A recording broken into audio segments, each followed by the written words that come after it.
Rashad, why you Anyways, didn't hit me up? Rashad. Hey, Rashad. What's up, Rashad? Thank you, Rashad. brother, I love you, brother. Trump lit. What's up, Rashad? Yeah. What it do, boy? Hey, Rashad. Yeah, man. What's that, baby? It's Rashad Milligan. If you are new to the channel, this is the road to 10K subs. Let's get it. Let's get it. Let's get it. Let's get it. Let's get it. You guys read the title. The first thing I want to speak about before I move on with anything else was meeting Zoe Spencer today. I met Zoe Spencer today for the first time. It's not the first time I've seen her in person. I've seen her in person probably about at least 2-3 times before.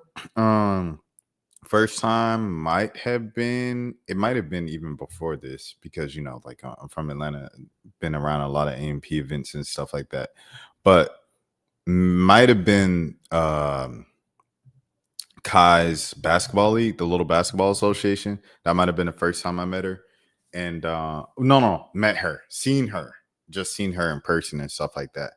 And then I saw her at BET this past last month in the celebrity basketball game. So I've seen her a couple times, but this was the first time I met her. Shook her hand, said my name, everything like that, interacted.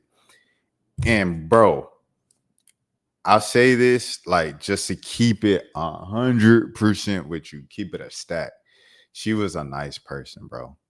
She was a nice person. And I judge, like, nice people based off of, like, how they treat folks before they know who they are, their job titles or anything like that, or like what benefit they could have to them. Because there's a lot of people that'll be cold to you, and then like they find out that you're so-and-so or you're connected to someone, and then it's like, and it's like, bro, what the heck? Like, you was just shut off to me. You was just cold to me just a second ago. What changed? My job title? Like, that's insane. But yeah, Zoe, she was really nice, dude. And I don't know, like, it was kind of surprising, her personality and stuff. Because I'll say this, like, this was the part that was surprising to me the most. I'll keep it being with you. She was like very feminine, bro. Like, very like gentle, nice, like soft, like. She was extremely like I know I'm like saying the same thing over and over, but it was like just mind blowing to me, because the internet and her streams and her content and the clips and stuff like that. Like, I remember, I think I said this in reacting to her stuff, with the whole Soluminati situation, the streamer university, her versus Kai Cenat, all of those like kind of battles that she's been through publicly in the past few months. And I just remember, like, well, hey, if this isn't you, if this is the brand you want to put out, this is what you're putting out on the internet. And like, I know where I remember after the soul thing, after the Zoe Spencer You're Done video, she like said that she was gonna, you know, reevaluate herself and kind of change her ways and everything like that. I don't know if it was that, or that's just like her character. She just went too far with her character, but like, she's so nice. Like, you know what I'm saying? Bro, what the heck? Jesse Smith, what the heck is you on, boy? You freaky frog. Nah, dog. Nah, bro. Nah, Jesse. I can't put this on the big screen, big dog. What in the world, bro? Who is this? Jesse Smith. Bro, Jesse Smith, you tweaking. But she was nice. I just wanted to say that. Like, she she was talking to this, because it's another thing, bro. Like, a lot of people have these. AMP is going crazy in this target. AMP is going crazy. It's a lot of people that have issues, right? A lot of people that have issues with things. They want to see this fixed. They want to see this fixed. They like have complaints and stuff like that. But it's not many people who will take it upon themselves to be the answer to the issue, to be the solution to the problem set that they have or that they see in the space. As you see here, like Zoe, she said she wants to see more women working together and this and that within the streamers and Twitch space. There was a girl that follows Zoe to the back after her panel today at Essence Fest. And I guess she was like, hey, I want to do content too, or I'm doing content and I want some kind of like guidance or advice, because I don't, I just don't know where I'm going. Zoe legit spoke to the girl about Twitch, like what she does, the type of content she does, the how she like kind of like does a wide variety of content on her Twitch streams, and how long she's been doing it, and how she can help her. Like she was doing all of this. She was breaking it down to her for 5 minutes. 5 consecutive minutes. She had to go because they already ordered her Uber. She had to go to the day party that she was hosting. And what else did she had to do? So the Uber was already out waiting for her in traffic, and then she had to do an interview for social media with Essence. So that's why I only got a drop from her and stuff like that, or else it would have been at least 1 or 2 questions. But like she had stuff to do. And she sat there and she spoke to the girl, like this stranger that she did not know from a can of paint, who just wanted to get on the social media. And she spoke to her for 5 minutes, full eye contact, fully engaged in the conversation. And then afterwards, she hugged her, and then she took a picture with her. And it was, I don't know. You can't fake that, bro. You can't fake that. Like, it's some people who they could turn it on, turn it off, and everything like that. Like, but you can't fake something like that where it's like you're just nice for that long to a bunch of people you don't know. To me, hello, hi, what's your name? I said my name. Then her publicist was like, yo, I know who you are. And I was like, yeah. And then she told me her name, and I was like, oh, I know who you are. You used to email me at my old job and stuff like that. So it was a real cool moment and stuff. And she was like, you should introduce yourself. And I was like, my bad. But I say all of this to say, Zoe Spencer is a nice person, bro. Good in my book. Good in my book. Maybe one day I'll get the Zoe interview and stuff like that. But today was a nice introduction and stuff like that. So I want to say that. All right, cool. Next thing next. Let's get into the stream, baby. All right, WNBA media. I saw this take about WNBA media, and I thought it was very interesting, especially coming from like kind of who it came from. All right, cool. So this is from Kimberly Problem Shots on X, aka Twitter, formerly known as Twitter. And this is a Angel Reese, Chicago Sky supporter, everything like that on Twitter, on social media. And the reason why I'm bringing this up is because Yeah. I don't know. It was just something I saw tonight, and I was like, I want to talk about this. The real issue is that W media is too concerned about the talking points and opinions of quote unquote fans. You don't see Shams, Windhorst, or beat writers in NBA partake in fan discourse. Let the fans of players be fans of players. They didn't ruin stuff. Do your effing job. This couldn't be further from the truth. I'm like, I don't know if you guys don't pay attention to the NBA media, like. Probably not, just based off of this. Windhorst, we went into a whole thing about LeBron wearing 23, and Windhorst had a whole back and forth with LeBron where LeBron was like, bro, I don't know you. Like, you're acting around like you're my best friend, and I don't even know you like that, bro. It was a whole thing this year, and then Windhorst said, no, he did wear 23 because of Michael Jordan and this and that, and he wanted to be Jordan, and he wanted to do this. That was this season. That was a couple months ago. It was a big deal. Shams, he was just saying, people around the league are telling me that the Houston Rockets and the Atlanta Hawks are cooking. Like, bro, Woj never said that. But Shams is my age, bro. He's like 30, 31. So he's like, you know what I'm saying? He's young, and it shows like in his reporting, and he shows a little more personality when he reports and stuff like that than a Woj, because he's a younger guy.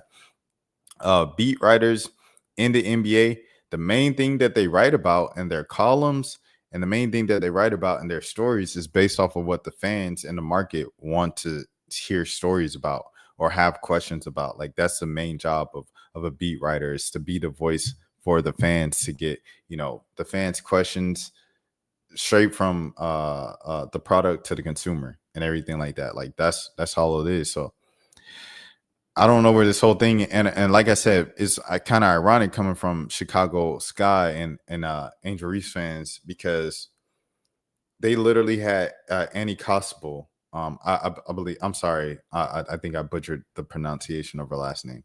But Annie Kospel last season, right?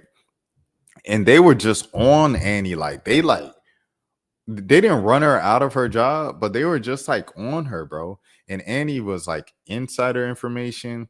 She asked fair questions and she did fair reporting. But since the fact that she wasn't just like, oh man, these players are just so great and aren't isn't the team so good and isn't this such a positive moment for women and around the world? Like just because she wasn't doing that, people were like, oh, she's a hater, she doesn't want to see anybody prosper, she's this, she's that. Like they were calling her every name under the sun. They wanted her out of here. They said she was bad at her job, and she consistently said, my job as a journalist isn't to be a fan but to be unbiased and to give down the middle reporting. When it's going bad, we're going to talk about it going bad. When it's going well, we're going to talk about the things going well. Regardless, that is the gig. And Chicago Sky fans and the Angel Reese fans were just like on her behind the entire season. So it's very ironic that this comment is coming from a Chicago Sky Angel Reese fan. She said the Storm beat writer is the same guy who tried to demand an apology for the Dana Evans because fans wanted off the team for a putrid play. See, that is just an opinion, bro. Well, no, I ain't gonna lie. Demanding an apology from fans is kind of crazy, bro. The apology need to be as loud as the disrespect. It's kind of crazy. I feel like personally with a lot of players, unless it's someone like if it's someone like one of them stars like a Zion, a Trey, who else? Who else? James Harden, Ben Simmons. If it's one of those players where it's like they're stars, everybody knows they're stars, but some people think they're just like so overrated or this or that, and they have a long stretch of play where they play well like a month or two or something like that. Then I think the apologies need to be allowed as the disrespect. I think it's fair for a media person to say that then. But like in the case of like 2-3 good games or just a good spurt of minutes when you get 8 minutes, I think that's kind of crazy as a media person, me personally. But yeah. But I mean, but if you're talking about the other stuff, it's like, bro, no. I can't go for that. I don't think it's different. I think a lot of times people like to when they see something or experience something they don't like, they like to point to comparisons of like, you don't see so and so doing that, and I don't think it works out as someone has found out. You know who you are. Know who you are. You and me know who you. But yeah, like it's the same thing of just like.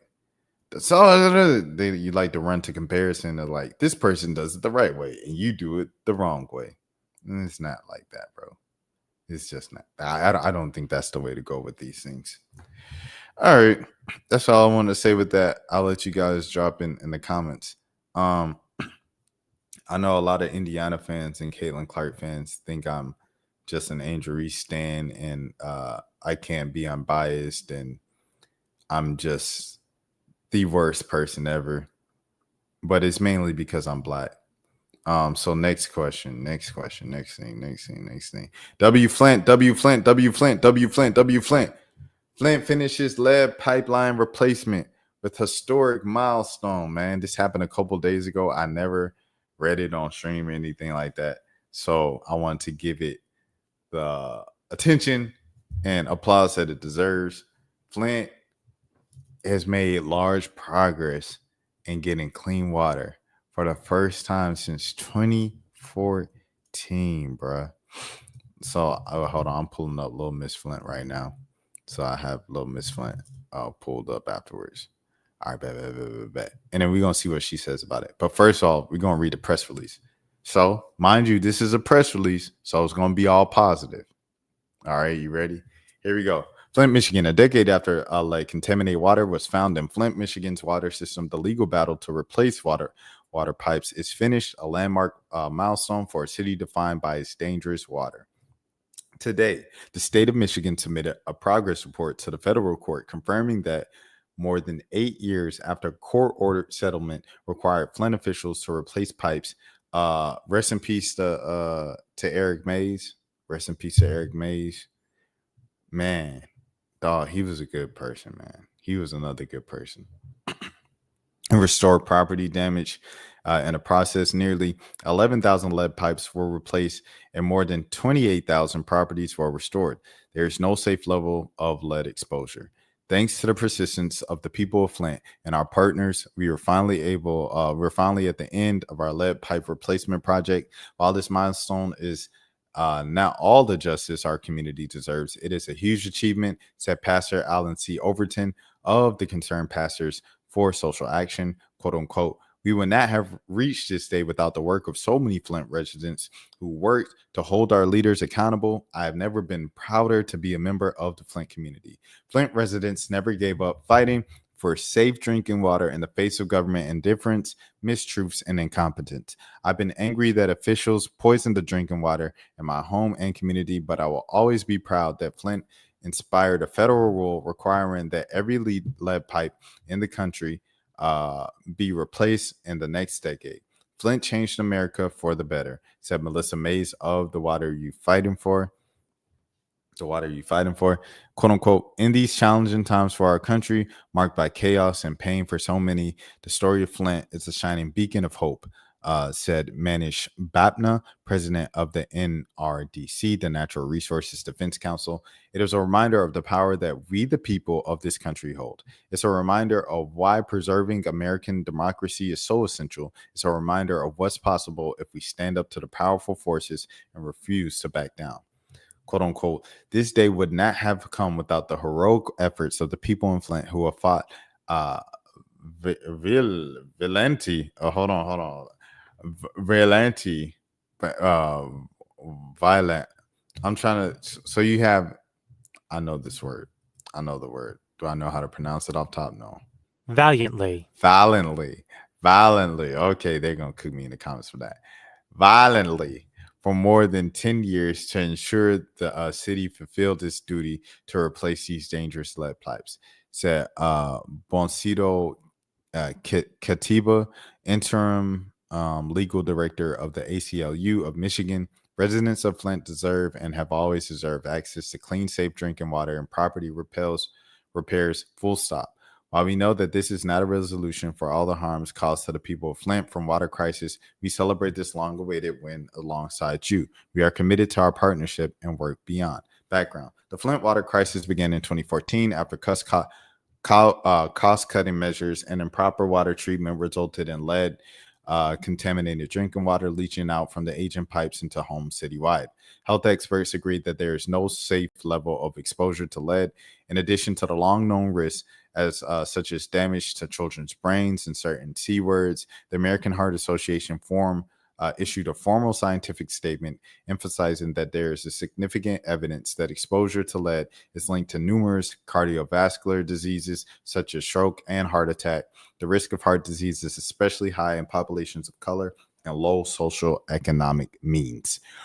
Outraged by the failure of the city, state, and federal agencies to stop the public health emergency of widespread lead contamination, Flint residents and nonprofits sued Flint and Michigan state officials to secure safe water. The result was a landmark settlement in March 2017, under which a federal court in Detroit ordered Flint to give away every resident the opportunity to have their lead pipe replace at no cost, as well as a conduct of comprehensive tap water testing, implement a faucet filter distribution and education program, and maintain funding for health programs to help residents deal with the effects of Flint's tainted water. Since 2017, plaintiffs Melissa Mays, Flint-based Concerned Pastors for Social Action, ACLU of Michigan, and the NRDC have remained vigilant to hold the city to account for its slow progress in replacing lead pipes and restoring damage done to lawns, sidewalks, and driveways in the process.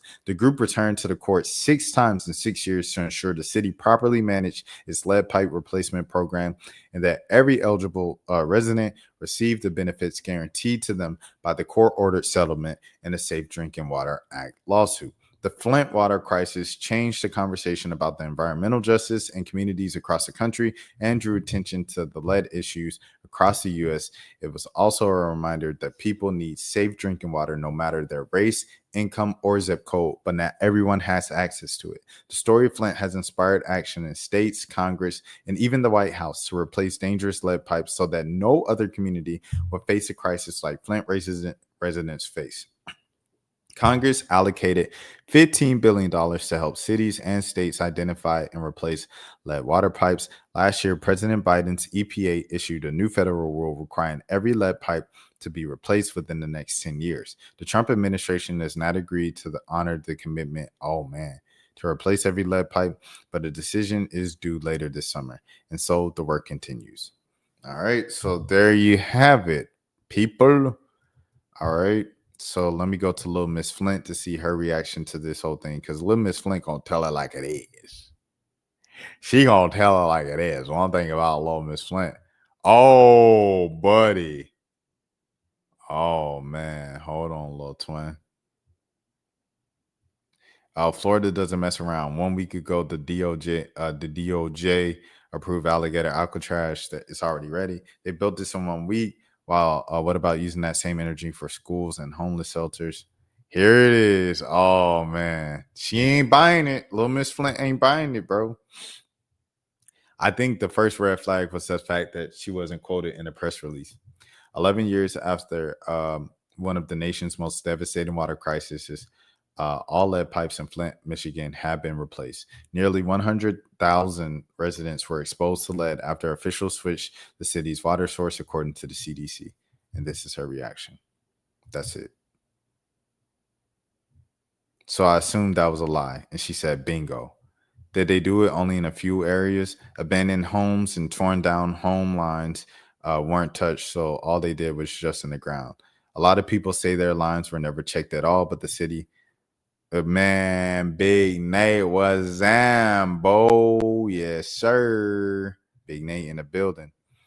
Abandoned homes and torn down home lines weren't touched, so they were all just in the ground. A lot of people say their lines were never checked at all, but the city said they were copper. If the lines of copper, they are fine. Easy enough to check the water meter and see a piece of copper coming up. City should have already gone door to door to check these things out to reassure the people of Flint. I'm saying I know a dozen people who never had their lines checked. If you look at most of the info on the service lines prior to the crisis, they were on index cards. In most cases, the city on file, that is, the copper line is good enough. In that case in Flint, I agree that it should be inspected. They're constantly playing in our faces. I knew it was a massive job, but I really wanted to make sure it was true. Did they actually replace the pipes? This is hilarious. Like what? Oh, man. I knew Little Miss Flint was going to tell me the truth. That's what I knew. You know what I'm saying? You're all so gullible. Respectfully, please. Oh, dang. Hey, Little Miss Flint going to tell it. Ben Crump, he shared the story about over 10 years ago, Flint's water crisis began. 11K water pipes have been finally replaced. Thousands were poisoned. SSB in the building. I got you, SSB. We talking about that next, brother. But yeah. This milestone matters and was only made possible with the continued efforts of the Flint residents demanding attention. And then Little Miss Flint said, respectfully, please delete this. There are still so many issues with the water. And okay, Kevin Krasinski, the Michigan Attorney General.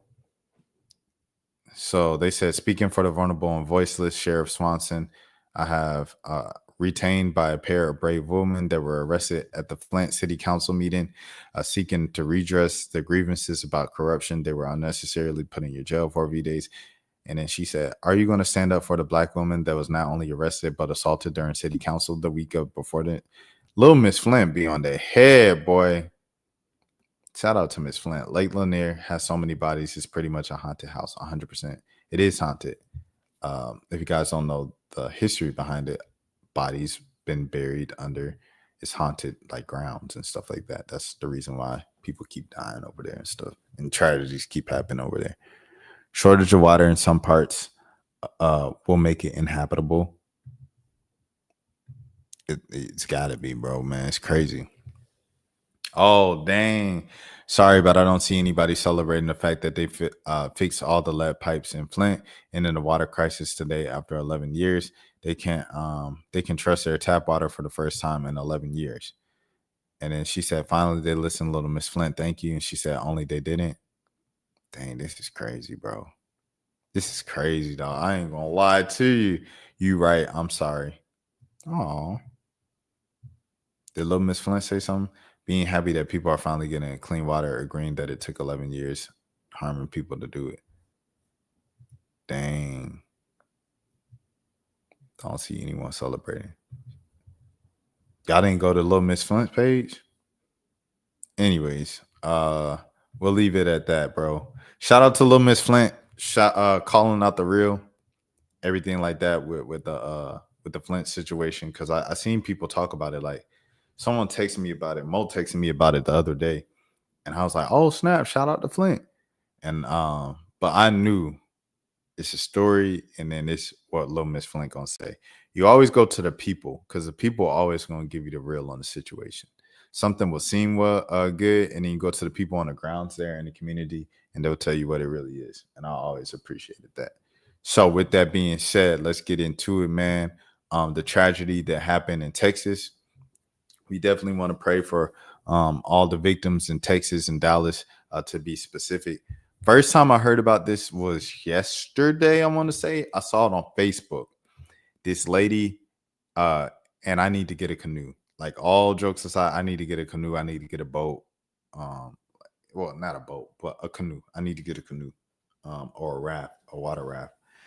But I seen a lady on Facebook, and she was talking about her dad. She's a caretaker for her dad, and he's bedridden. And he's kind of like in, one of those like lift up beds and stuff like that. Excuse me.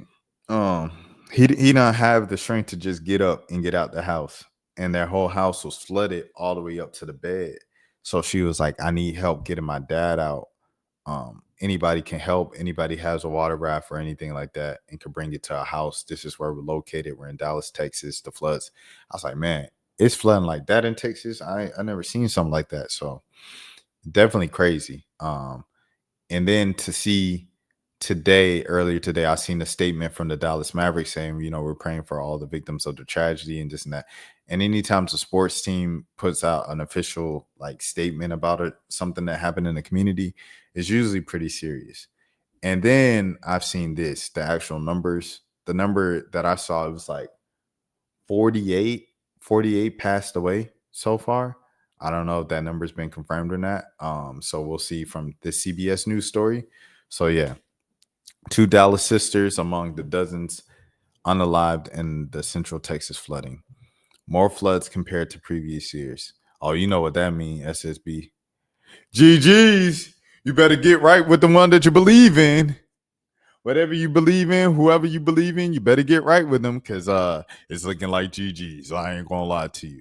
It snowed earlier this year in New Orleans.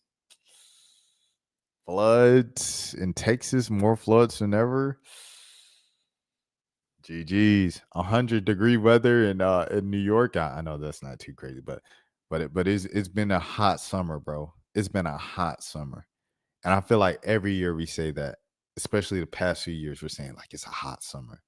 The winters have been warmer, but they've also been extreme where they've been like colder than ever, but also hotter than ever. GG's, better get right with the one you believe in. All right. 2 Dallas sisters among the dozens unalived in the Central Texas flooding. 2 sisters from Dallas. Do they have even a byline for this? Doug Myers. Shout out to Doug Myers for writing this.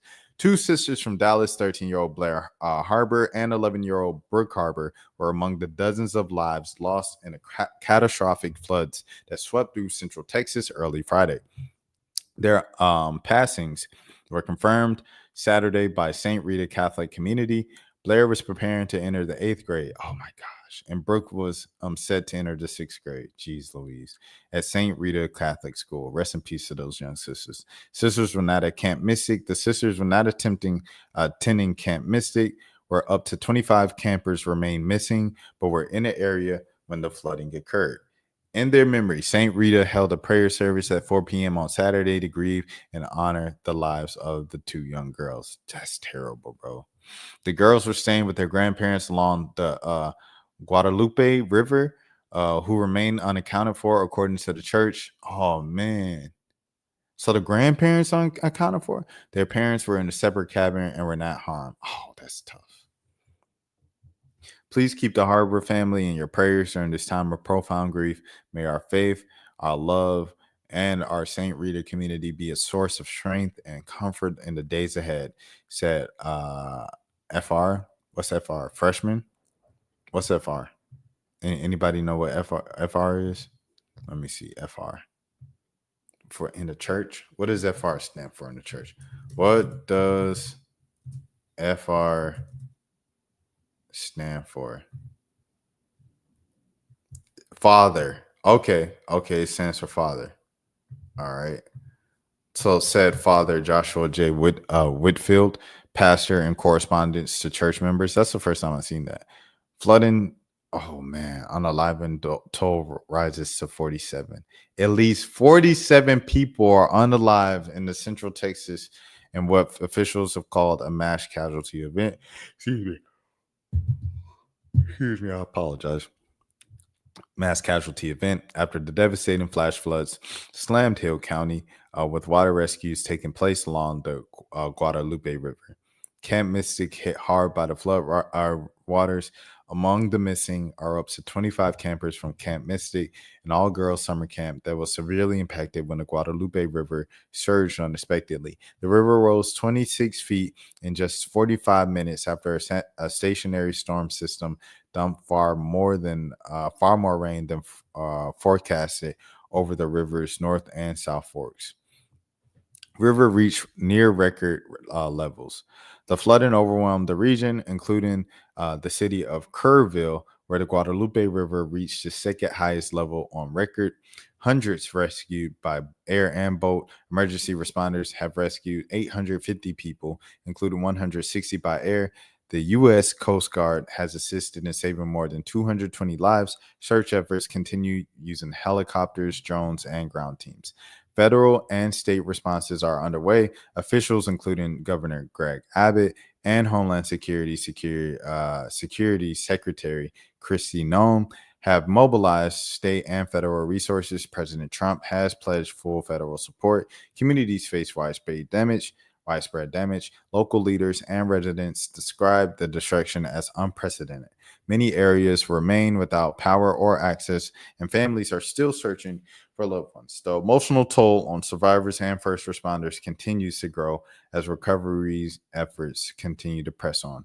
CBS News Texas will provide updates as more information becomes available. That's terrible, bro. That's terrible, dude.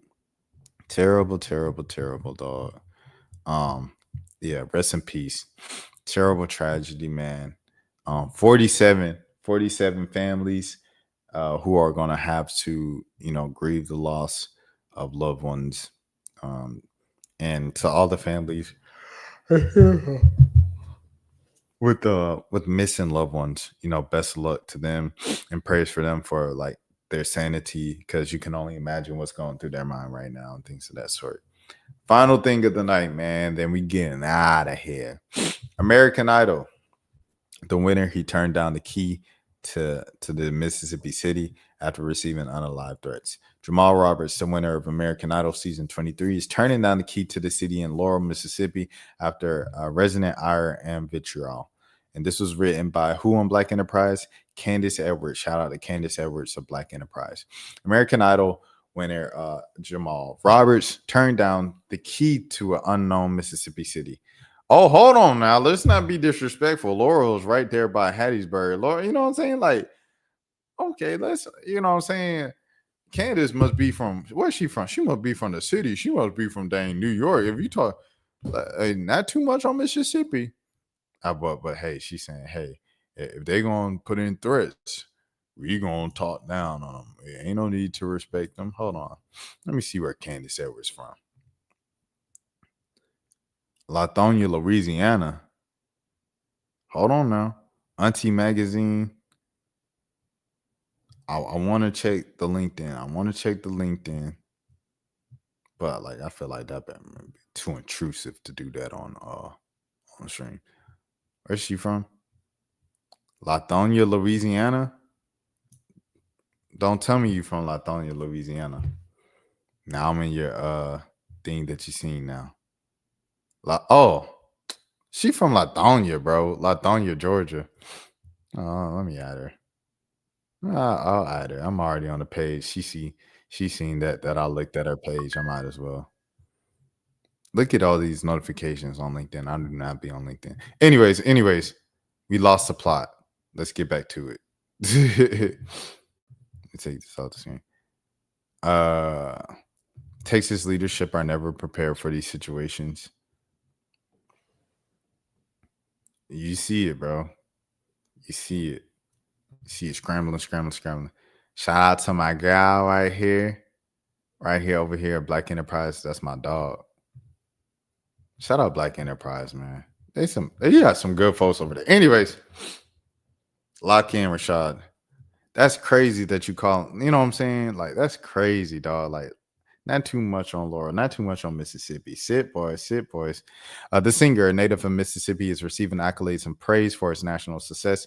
Roberts won the 23rd season of American Idol, making him a recognizable figure from Mississippi. However, when offered the key to the city of Laurel, Mississippi, the singer declined. Roberts was scheduled to play the Noir and Blanc event at the black and white event at the LT Ellis Center in the town. City officials proposed presenting him with the key to the city at the event. However, residents believe the town has more deserving contributors who should receive the key. Though born and raised in just a short distance from the event, Roberts was rejected. He rejected it, or Roberts was rejected? Like, what do you mean? After a local promoter announced Roberts' honor, unaliving threats began. As a result, Roberts declined to participate due to vitriol. He addressed the controversy on Facebook Live. Roberts shared that he did not seek the award and would not accept it. You have people sharing the posts, making threats, talking about they'll have weapons at the event. I worked with kids before American Idol, and it's crazy that kids can comprehend how to behave more than grown folk. It's a sad world we live in, Roberts said on Facebook Live. I don't want it, respectfully. You can have it. Tell them I'm appreciative, but I politely decline. Although it's an unfortunate turn of events, Robert has been celebrated elsewhere. On June 14th in Atmore, Alabama, presented the singer with the key to the city, and he happily accepted. Wow, today, Atmore, Alabama gave the girls and I the key to the city and embraced us to make us feel like we were at home. Thank y'all for loving on my babies and accepting me just as I am. He captioned on a Facebook post thanking the city for its residents. Roberts will still headline the Noir and Blanc event, according to Eventbrite. He said, I'm still getting that bag. Furthermore, American Idol says the booking secured long before the debacle. For more information on Jamal's performance, visit the event's official Eventbrite page. Great story, man. Great story. When he said me and the girls, I was like, dang, was there some homophobia involved with this as well? I'm not sure of his orientation, how he identifies and things of that sort. Here it is, man. It's still up there. Oh, it's in August. Just a whole month away. Oh, we'll see. Shoot, we'll see now that this is getting national attention. People are talking about it. We'll see what happens between that right now in this month. Let me see if I could look this up. This Facebook Live clip. Jamal Roberts, I ain't gonna lie to you. I haven't heard anybody from American Idol in years. This dude right here, it's been at least 2-3 things that I've just seen him in, like affiliated with, people talking about him and stuff like that. I'm like, bro, he kind of outside, bro. Hold on, let me get the camera right. Give me a second. Get the camera right. Come on, camera. Let's lock in, camera. Jamal Roberts.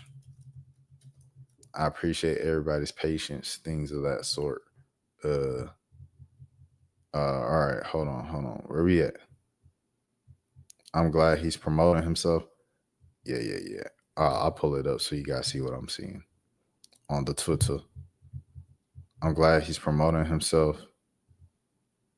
This him talking to Jelly Roll. This is Nate talking to him at a red carpet.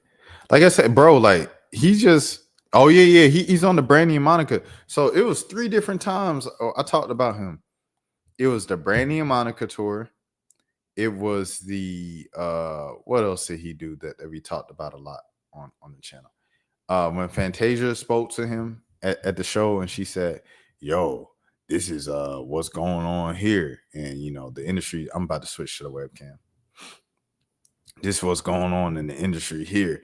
And you need to know what's going on in this place and woo.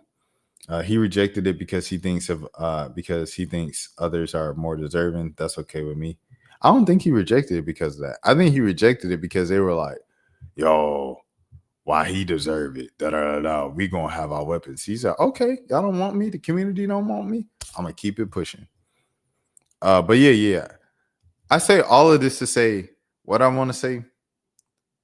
I haven't heard American Idol in years, bro.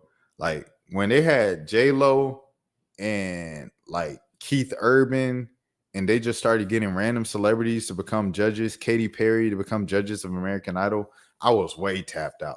Like as soon as Simon Cowell left, bro, American Idol fell off. We was not watching American Idol no more, bro. And that was like 20 years ago. So the fact that I'm hearing about this dude multiple times, it's a really good, like he's making American Idol work for him, bro. And you gotta salute that dog. To show that people would consider like, you know what I'm saying, not alive, for him to be making the noise he's making, I salute him just off that alone. If I was him, I'd be doing stuff like this just to keep my name relevant. I ain't gonna lie to you. Where is he from? Let me see where this man is from. Jamal Roberts. Because they said he's from somewhere close, right? Hometown. Let me see. Hometown. He's from Meridian. Meridian not close to Laurel. I'm tweaking. Meridian is not close to Laurel. My Mississippi people, let me know. Let me know if I'm tweaking. It's been a while since I've. When's the last time I've been in Mississippi other than driving through it? It's been a couple years, bro. But anyways, I think Meridian is a different part of Mississippi. Unless, hold on, we got Google right here. Meridian to Laurel, Mississippi. What the heck? Meridian, Mississippi to Laurel, Mississippi. 53 minutes. It's an hour.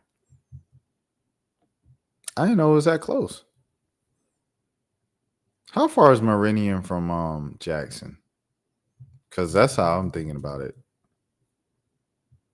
Okay, an hour and a half from Jackson. And then Laurel's like only like 45 minutes from Jackson, ain't it? Like 50 minutes? Hour and a half? No, because Hattiesburg is an hour and a half. And I don't think Laurel's further than. Oh, they saying it's the same. Anyways, I'm getting thrown off. I'm sorry. But salute to this Jamal Roberts guy. Best of luck to him. He sounds like he knows his worth, and he's keeping himself relevant in a show that people are saying like isn't relevant. Simon Cowell got a midlife crisis going. I haven't paid attention to Simon in a minute, but I did see like a few years ago on X Factor, he had like mad, like just stuff going on with his face, like his face was stuck, plastic surgery. He's like, it's like, Simon, it's okay to get old, brother. 1 hour is nothing. That's basically one area. Oh yeah. Laurel and Meridian. Yeah, it kind of is. I just didn't know that Laurel and Meridian was that close. 1 hour. So it's technically not. All right. I'm wasting time on detailed politics. That's it. That's all I had. That was 45 minutes. There's more stuff I could react to, like some content creator stuff and everything like that. And those stories, like those videos, they usually perform well, but I won't force it tonight. I'll see you guys tomorrow. I'll be back as always. You guys know I stream every single day. Hold on, where we at with it? My name is Rashad Milligan, man. Have a good morning. Have a good afternoon. Have a good evening. Have a good day. If nobody else told you, I care for you. I'll be live again tomorrow. I'm about to edit this Essence Fest stuff. I'm gonna speak about Essence Fest. I know it's a lot to talk about Essence Fest. I want to wait till it ends before I say, speak on it and stuff like that. So we will be going over the Essence Fest, where the people on the outside, the critiques of it, and versus me kind of being on the grounds and stuff like that. We'll talk about that after Essence Fest is done. And yeah, until next time, I'll see you guys tomorrow. Peace. This is the road to 10K subs. Hang. Rashad, why you Anyway. didn't hit me up? Hey, Rashad. What's up, Rashad? Thank you, Rashad. Brother, I love you, brother. What's up, Rashad? What it do, boy? Hey, Rashad.